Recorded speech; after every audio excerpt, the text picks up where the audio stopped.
The Elite Four is supposed to be your final test before ultimately squaring off with the champion of each region. Most of the time, these trainers will be very high leveled with some very powerful teams, but sometimes they can also just suck. And since last week, we looked at the best Elite Four members from each region, it's now time that we take a look at who the worst are. As a quick reminder, this ranking is only going to be about the true Elite Four members, so that means no champions. But before we begin today, I want to say Happy Easter to you all. And if you don't celebrate Easter, then Happy Passover. And if you don't celebrate Passover, then Happy Easter. Alright then, let's get started. The worst Elite Four member in Kanto is Bruno. Now, if you checked out my video from last week, you saw that I was kinda clowning on Bruno.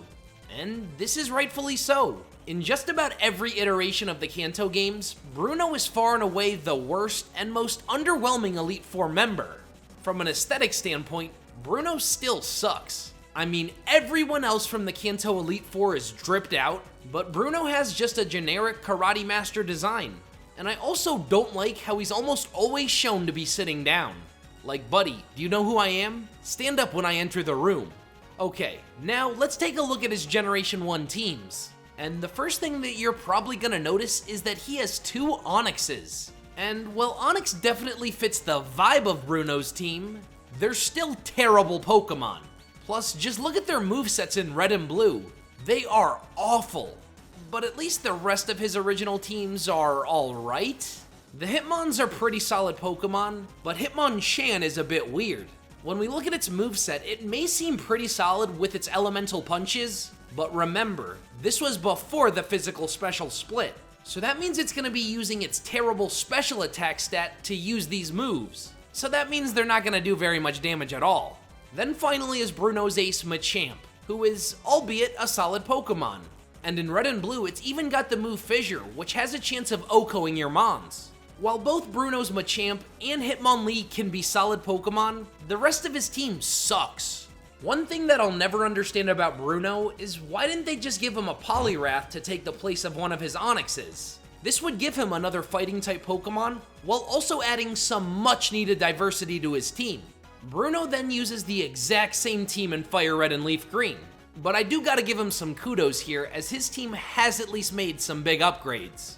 Now, his Hitmonchan is actually quite scary, especially if you planned on using something like Charizard to face it, because now this thing's packing Rock Tomb. And while both of his Onyxes are still terrible, I can at the very least say that Bruno is pretty solid here in Fire Red and Leaf Green. Then finally, we have Bruno in the Let's Go games. And again, he's actually relatively good here. This time around, he does in fact add a Poliwrath in exchange for one of his Onyxes. And again, all of his Pokemon have solid movesets, but only 3 moves in total.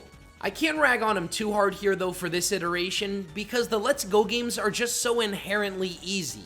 To close out this entry on Bruno, I just want to say that he's not terrible. And honestly, he might get a little better with each new Kanto game. But he earns his spot as the worst member of the Kanto League only because the competition is just so fierce. I did peg Lance to be the best overall, and Lorelei is almost just as great with her bulky water and ice type Mons. And so that means it ultimately came down to Bruno or Agatha. And Agatha's team is just more impressive. The worst Elite Four member in Johto is still Bruno. Poor Bruno. He stuck around for a whole nother generation to still be the worst in the Indigo Plateau. But I will at least say that it was a very close race between he and Koga. But Koga's team can at least give you a big headache with its trolling movesets he has on his Mons. But alright, let's discuss Johto Bruno. Here in the Gen 2 games, his team is similar, but at least now he swaps out one of the Onyxes for a Hitmontop. I do wish they would have swapped them both out because Poliwrath and Heracross are right there. But I mean, his team is still kinda underwhelming. It's an Onix and then 4 mono fighting type Pokemon, all of which are relatively slow too. While I do appreciate him for adding the 3rd Hitmon brother, just take a look at Hitmontop's moveset. I mean, what was he cooking here? Why does it not have any fighting type moves? Then, once again, Hitmonchan still has all the elemental punches, and here in the Generation 2 games, all of these moves are still special, so that still means they're not going to do very much damage at all. And then the rest of his Pokemon are just alright. Then in the remakes, his team might be the exact same, but these movesets are actually kinda legit. His Hitmontop is now worlds better, as it now has its signature triple kick attack, as well as a sneaky powerful counter move too. And meanwhile, Hitmonchan's time has finally come here in Generation 4 with the introduction of the physical special split. It can now finally take full advantage of all of its elemental punches. And actually, all of these attacks are gonna get boosted with its Iron Fist ability. Then his other two Mons aren't really that great. His Onix still sucks, and honestly, why isn't this thing a Steelix by now? Game Freak, make it make sense. Then his Ace Machamp is kinda just underwhelming. In Gen 4 standards, it just really can't keep up with the power creep of that time. At the very least, it does have No Guard, which will ensure that both Rock Slide and Cross Chop will always connect. But overall, the Johto incarnation of Bruno is alright. In the remakes, he could possibly be challenging in some scenarios, but again, he is just the weakest of his respective region. The worst Elite Four member in Hoenn is Glacia. Alright, now we finally have an outright bad trainer here with Glacia. If you did watch my worst gym leaders video, then you already know just how bad Ice-type specialists are. And most of the time, it's because of the typing itself. However, this doesn't always mean that the specialists themselves are bad. I mean, Lorelei from Kanto is very solid and can pose a massive challenge. But I always just found it so weird that they chose the Hoenn region to have an Ice-type Elite Four member. I mean, there was only 3 total Ice-types introduced in Hoenn, and one of them was a legendary, so it didn't really seem like that good of a fit. And that might be why Glacia's team is just so boring.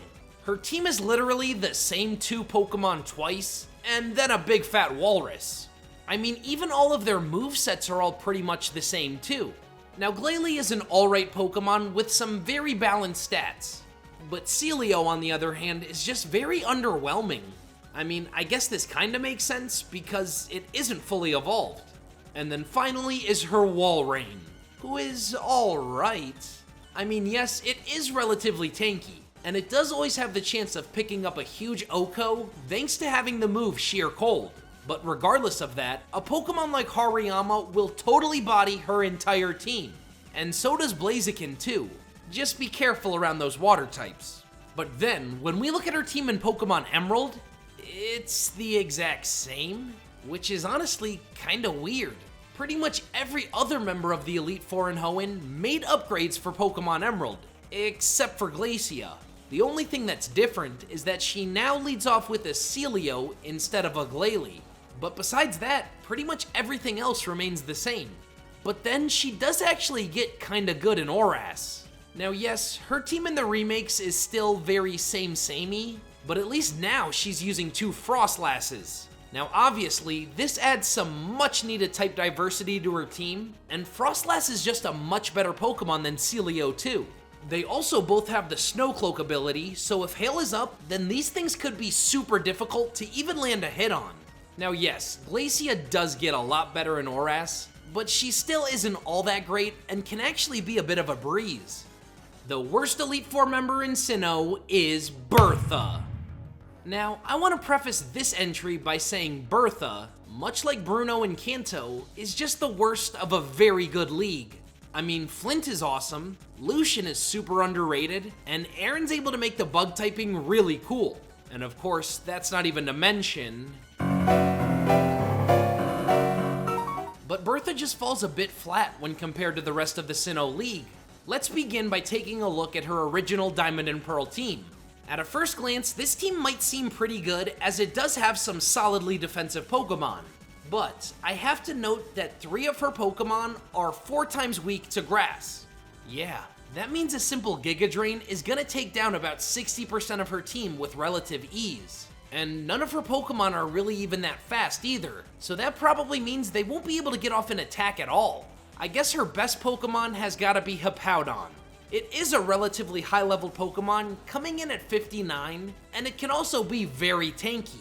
but I just don't think this single Pokemon is enough to actually make her that much of a challenge. The Sinnoh region also has a ton of good grass types, so that means any Pokemon like Torterra, Roserade, Abomasnow, and probably even Wormadam could destroy her entire team.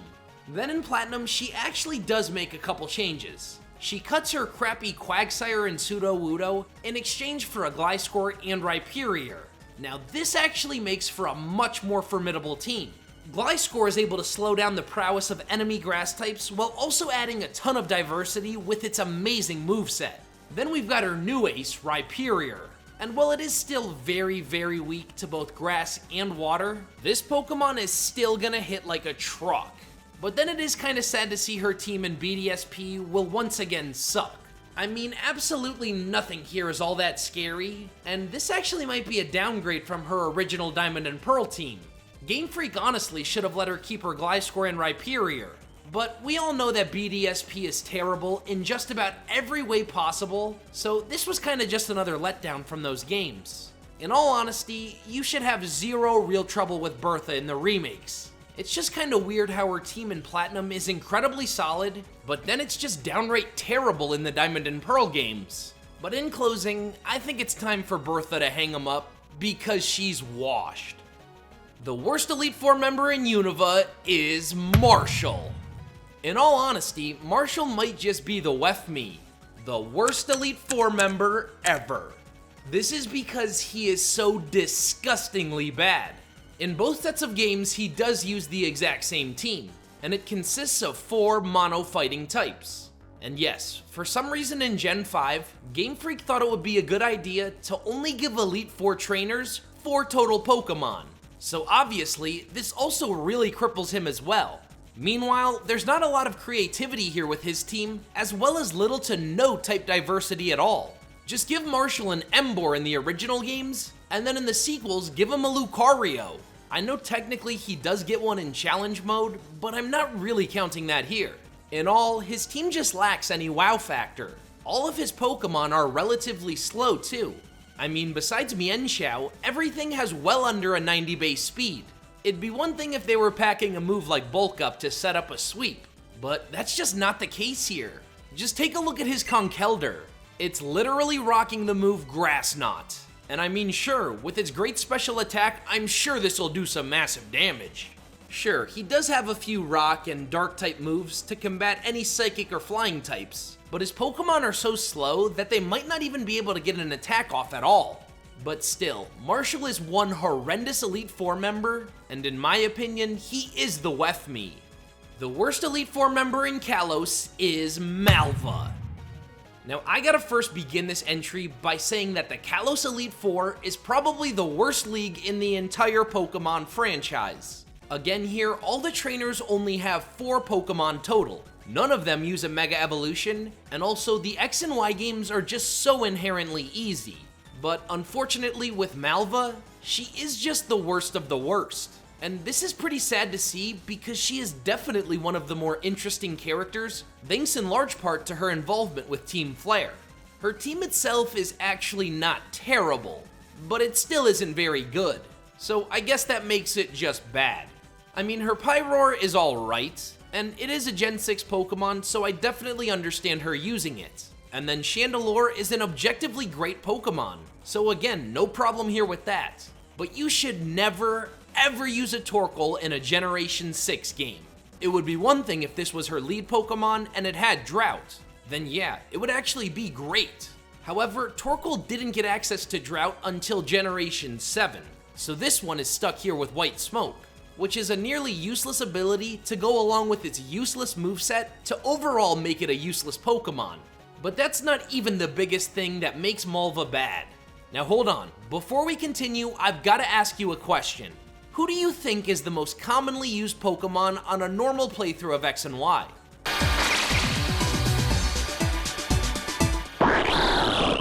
Yeah, the legendary Ninja Frog is totally gonna have its way with Malva. In most scenarios, all it'll take is 4 simple surfs to take down her entire team. Like seriously, this battle with an Elite Four member might only last 4 turns in total.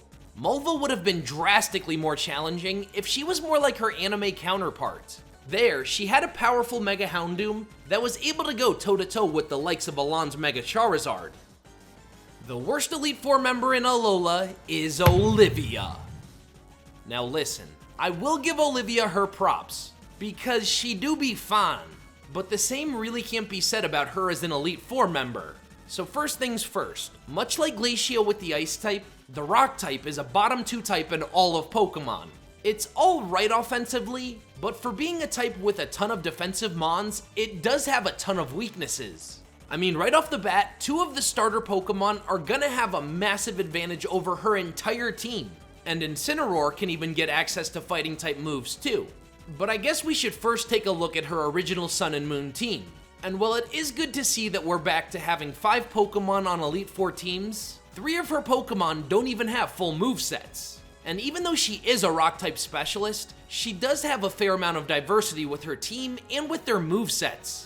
But the big problem lies with the Pokemon themselves. Relicanth is an objectively terrible Pokemon. There is really no reason to ever use one unless you're putting it at the end of your party. Then Carbink also isn't that great either, but it kinda could've worked as a lead. Had she given it both Reflect and Light Screen, this thing could have been a really solid lead-off mon. Then I guess Alolan Golem and Probopass are alright. There's certainly a lot more better Rock-type Pokemon, but these two are at least pretty versatile, even if Ground-type moves annihilate them both. Then finally is her ace, Lycanroc, which is good. I like it, and don't have any real faults with it. Then in the Ultra games, she actually does make some big changes, and they're all for the better. Here, she loses Golem, Carbink, and Relicanth for the Hoenn fossils. Oh, and would you look at that, a Gigalith too, who is in fact packing Sandstream. Now this is a huge upgrade for her team composition. She adds some much needed type diversity, and that Cradilly even has Stealth Rocks too. Meanwhile, thanks to the sand, every mon here is getting huge buffs to their special defense. So that means a water type Pokemon is probably gonna have a tougher time. While many of her Pokemon do still only have 3 moves total, she's at least not terrible in the Ultra games. The worst Elite Four member in Paldea is Rika. Okay guys, Rika sucks. Seeing as she is in fact a ground type specialist, that obviously means she's gonna be weak to what is the most abundant typing in the game. She does actually have a few counters to the water typing, but regardless of that, her team as a whole is still super underwhelming. Most of her team will totally fall victim to a Meowscarada, or honestly, even that Fruity Duck too. To me, it kinda seems like Game Freak rushed her team composition.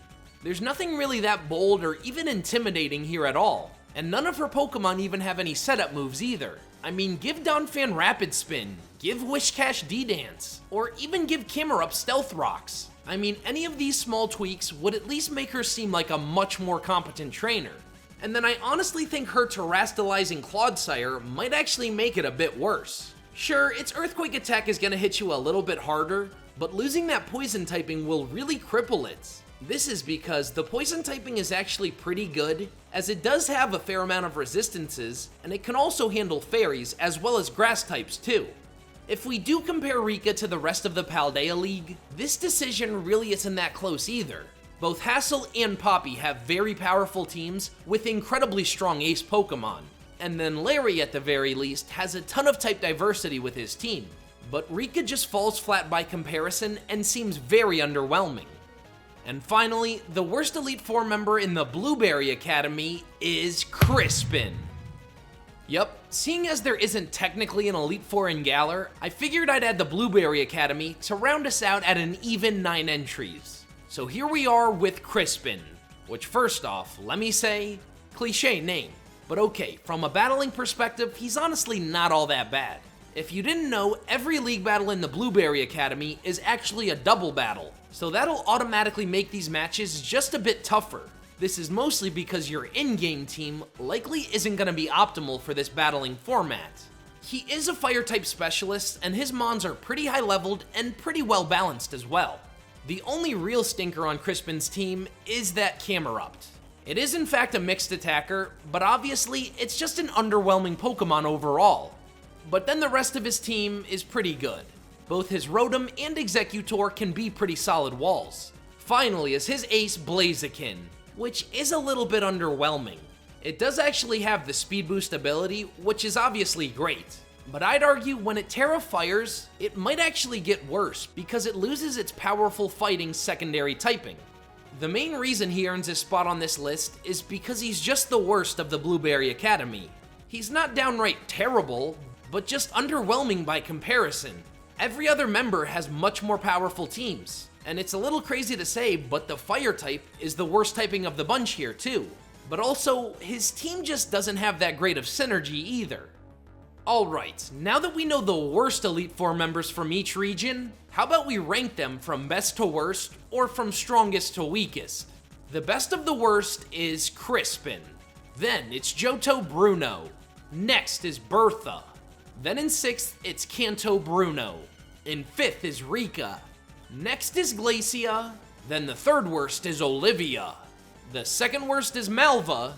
And the worst Elite Four member in the history of Pokemon is Marshall. Well guys, that's that. Those are the worst Elite Four members from each region in Pokemon. But remember, this was just my opinion, so be sure to let me know who you think the worst is in the comment section below. Thanks guys!